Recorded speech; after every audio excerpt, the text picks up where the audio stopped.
Welcome to This Explainer. If you're joining me today, it tells me you're a focused learner looking to completely master the art of the pitch.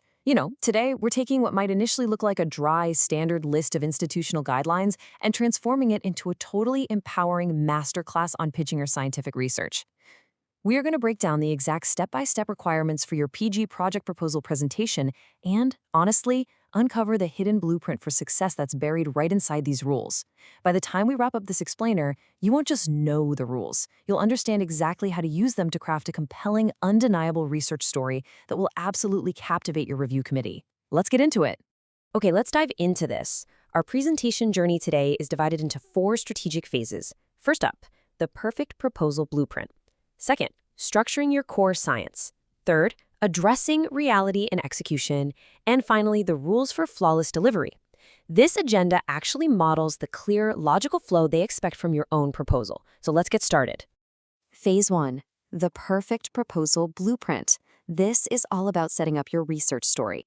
The guidelines actually dictate a highly sequential opening sequence, and it's designed specifically to hook your committee and build a rock-solid foundation.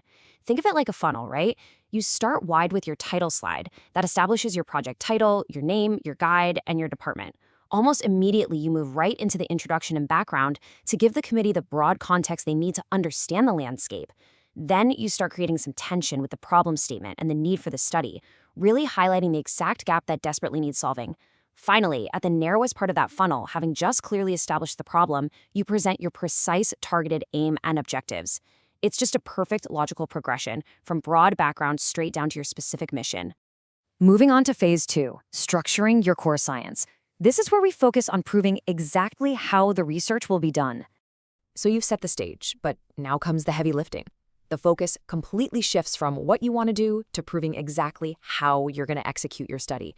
The committee needs to know your science is rigorous, absolutely rock solid. You anchor your study by starting with a literature review, but specifically focusing on key studies and gaps. You aren't just listing papers here. You are actively proving that your research fits a specific missing piece of the current scientific conversation. From there, you dive into your research methodology, which we'll unpack in just a second, before seamlessly transitioning into your proposed analysis and statistical methods. Because listen, it's not enough to just collect data. You have to prove exactly how you will statistically make sense of it all. You're moving logically from what is known to how you'll find what is unknown, and finally, to how you'll actually analyze those findings. So the crucial point is your research methodology, and I want to deliberately slow down here for a second to really unpack the incredibly dense requirements for this part of your presentation. The guidelines explicitly mandate that you cover the study area, the design, the sample, your inclusion and exclusion criteria, and your data collection methods. I mean, really think about that. You have to clearly communicate the exact geographic or conceptual area of your study, the structural design of your experiment, precisely who or what makes up your sample size, and the strict rules for who is included and who gets excluded. The committee absolutely expects all these specific methodological details laid out crystal clear. This right here, it's the beating heart of your scientific validity. Which brings us to phase 3, addressing reality and execution.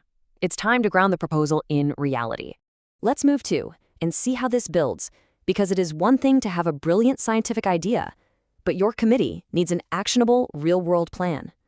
You build this by starting with your expected outcomes and impact, like what is the actual tangible value of your work once it's done. Then, you ground it with a specific work plan and timeline. You follow this up by demonstrating true scientific maturity, which means openly acknowledging the limitations and constraints of your study. Look, no study is perfect, and you must show you are fully aware of the boundaries of your own research.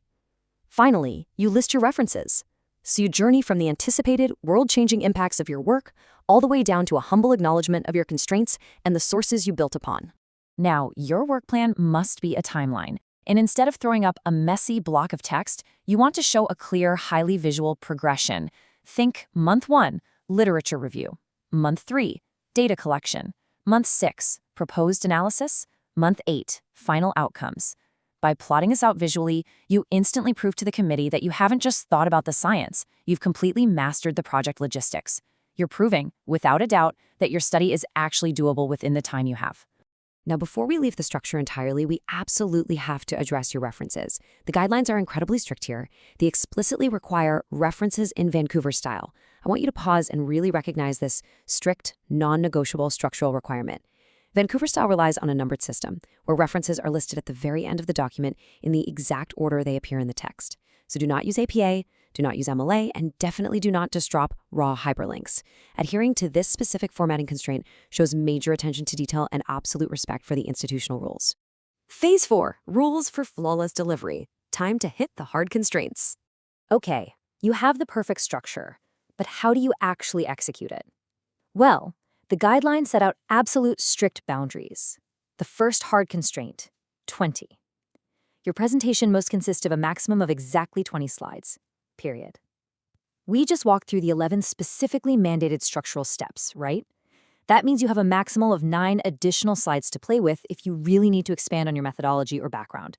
But do not exceed 20. This constraint is great, actually, because it forces you to be concise, to ruthlessly eliminate fluff, and to focus solely on the most critical elements of your research. The next hard rule, 10. The guidelines state your total presentation time should not exceed 10 minutes. 10 minutes to make your entire case. This is a total pressure cooker. It requires practice, precision, and absolute mastery of your material. You cannot wander off topic here. Every single word needs to serve a purpose in pushing your scientific narrative forward. And that brings us to the final numerical constraint, 1 minute. The guidelines recommend allocating approximately 1 minute per slide. This 1 minute per slide rule ensures a steady, incredibly professional pace. It makes sure you don't speed through your literature review only to get totally bogged down for 5 minutes on your methodology. It keeps you from going over time and, crucially, guarantees you leave time for questions from the committee afterward, which, trust me, is a vital part of your evaluation. And this brilliantly illustrates how these constraints completely dictate your overall presentation aesthetic. On one hand, you have excessive text, the messy, unreadable style you absolutely must avoid at all costs.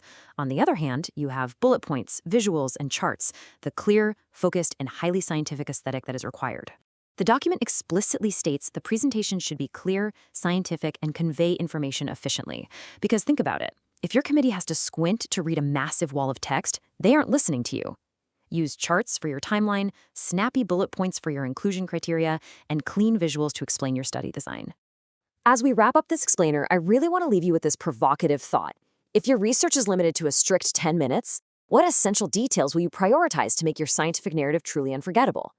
These guidelines, the 20 slides, the 10 minutes, the 11 mandated structural steps, that specific Vancouver formatting, they are not just bureaucratic red tape designed to annoy you. They are a highly practiced blueprint. They're the exact constraints needed to force you into mastering your own scientific storytelling.